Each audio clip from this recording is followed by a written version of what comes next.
আল্লাহ রাব্বুল আলামিন বলেন, কুল লাউ কানাল বাহরু মিদাদান লিকালিমাতি রাব্বি লানাফিদাল বাহরু ক্বাবলা আন তানফাদা কালিমাতু রাব্বি ওয়ালাউ জিনা বিমিসলিহি মাদাদা। আল্লাহ রাব্বুল আলামিন বলেন, এটা এমন একটা কোরআন, সমুদ্র আর মহাসমুদ্রে যতগুলি পানি আছে সমস্ত পানিগুলি যদি কালি হয়ে যায় আর সমস্ত উদ্ভিদগুলি কেটে কেটে যদি কলম বানানো হয়, সমুদ্র আর মহাসমুদ্রের পানিগুলি, কালি নামক পানিগুলি লিখতে লিখতে শেষ হয়ে যাবে। সমস্ত উদ্ভিদগুলি কেটে কেটে বানানো কলমগুলি লিখতে লিখতে শেষ হয়ে যাবে।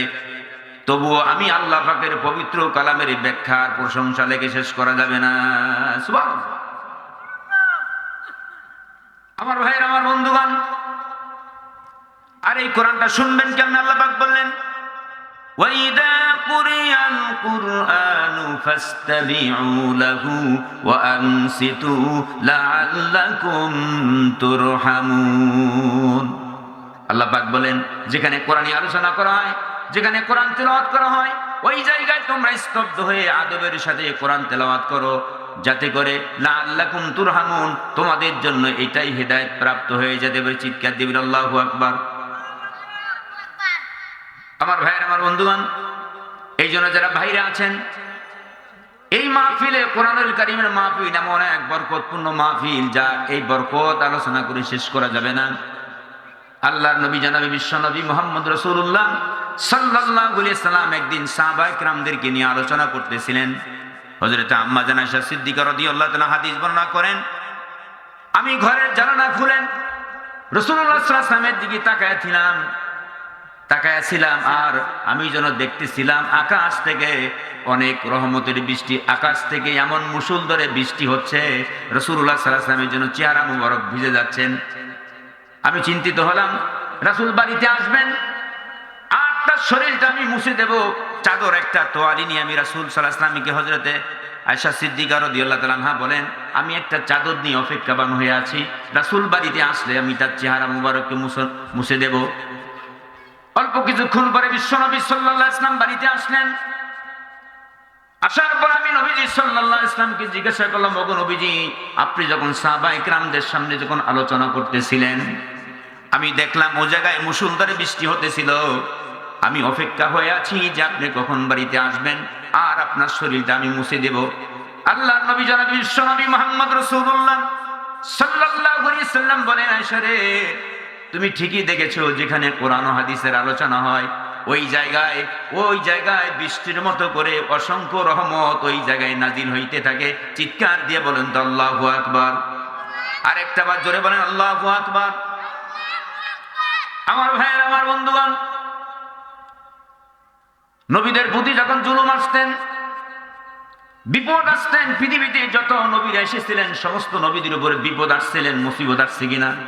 আসছিল না? মুমিনদের প্রতি বিপদ আসবেন, মুসিবত আসবেন। আল্লাহ পাক বলেছেন, ওয়ালা তাহিনু ওয়ালা তাহজানু ওয়া আনতুমুল আ'লাউনা ইন কুনতুম মুমিনিন। আল্লাহ রাব্বুল আলামিন বলেছেন, তোমাদের কোনো ভয় নাই, তোমাদের কোনো চিন্তা নাই, তোমরা যদি পরিচিতভাবে মুমিন হতে পারো, তোমাদের জন্য বিজয় অপেক্ষাবান হয়ে আছে। চিৎকার দিবেন আল্লাহু আকবার। মুমিনদের বিজয় দিবেন কে? আমার ভাইয়ের, আমার বন্ধুগণ, আল্লাহর নবী জনাবে বিশ্ব নবী মুহাম্মদ রাসূলুল্লাহ সাল্লাল্লাহু আলাইহি ওয়াসাল্লাম, তিনি ঘুমিয়ে আছেন। চতুর্দিক দিয়ে কাফেররা রাসূলকে মারার জন্য ষড়যন্ত্র করে রাসূল আকরাম সাল্লাল্লাহু আলাইহি ওয়াসাল্লামের পুরো বাড়িটাই ঘিরে ফেলছেন। সকালবেলা হলেই রাসূলকে দুনিয়া থেকে চিরতরে বিদায় করে দিবেন। হযরত জিবরাইল আলাইহিস সালাম বিশ্ব নবী সাল্লাল্লাহু আলাইহি ওয়াসাল্লামকে ডেকে বলেন, ওগো নবীজি, আপনি ঘুম থেকে জাগরিত হন।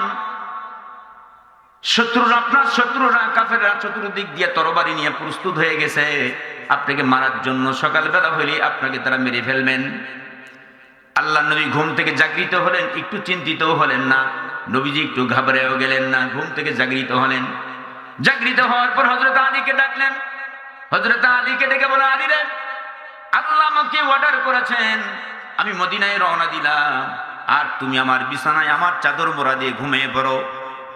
হযরত আলী রাদিয়াল্লাহু তাআলা আনহু বলেন, নবীজি আপনি হিজরত করবেন, আপনি মদিনা থেকে, মক্কা থেকে আপনি মদিনায় হিজরত করবেন, চলে যাবেন, আর আমি আপনার বিছানায় চাদর মোড়া দিয়ে ঘুমিয়ে পড়বো। সকালবেলা কাফেররা এসে আপনি বিশ্ব নবী সাল্লাল্লাহু আলাইহি ইসলামকে মনে করে আমি আলীকে তরবারি দিয়া টুকরা টুকরা করে দুনিয়া থেকে চিরতরে বিদায় করে দিবে। ওগো নবীজি, আমি একটুকু দুঃখ প্রকাশ করি না, একটু আফসোস করি না। আমার সবথেকে জীবনের বড় তৃপ্তি হলো আমি আলীর জীবনের বদলেতে বিশ্ব নবী সাল্লাল্লাহু আলাইহি ইসলাম বেঁচে থাকবে। আমার ভাইয়ের, আমার বন্ধুগণ, আল্লাহর নবী জনাবি বিশ্ব নবী মুহাম্মদ রাসূলুল্লাহ সাল্লাল্লাহু আলাইহি ওয়াসাল্লাম তিনি এক মুষ্টি বালু নিলেন, শাহাতিল ওযু, তিনটা দম দিয়া বালুগুলি ছেড়ে দিলেন। ছেড়ে দেওয়ার পরে রাসূল আকরাম সাল্লাল্লাহু আলাইহি ওয়াসাল্লাম রওনা দিলেন। আর বালুগুলি যখন ছেড়ে দিলেন, প্রতিটি বালুর কণাগুলি কাফেরদের চোখে চোখে পৌঁছে গেলেন। আল্লাহর নবী বিদায় হয়ে গেলেন। পরেক্ষণে আল্লাহ রাব্বুল আলামিন তার নবীকে ডেকে বলেন, নবী গো, আপনি তো বালু, এক মুষ্টি বালু নিয়ে আপনি বালুটা ছেড়ে দিয়েছেন, বালুটা তো একদিকে যাওয়ার কথা, চতুর্দিক দিয়ে কাফেরদের চোখে চোখে গেল কেমনে? ও নবী, আপনি বালু ছেড়ে দিয়েছেন, আপনি বালু ছাড়েন নাই। ওমা রামাইতা ইয রামাইতা ওয়ালাকিন্নাল্লাহা রামা। আল্লাহ রাব্বুল আলামিন, নবী আপনি বালু ছেড়ে দেন নাই, আপনি যখন বালুগুলি ছেড়ে দিয়েছেন, প্রতিটি বালুর কণাগুলি কাফেরদের চোখে চোখে পৌঁছানোর ব্যাপারে আমার কুদরতি শক্তির মাধ্যমে প্রত্যেকটি কাফেরদের চোখে চোখে বালুগুলি পৌঁছে দিয়েছি। চিৎকার দিয়ে বলেন আল্লাহু আকবার।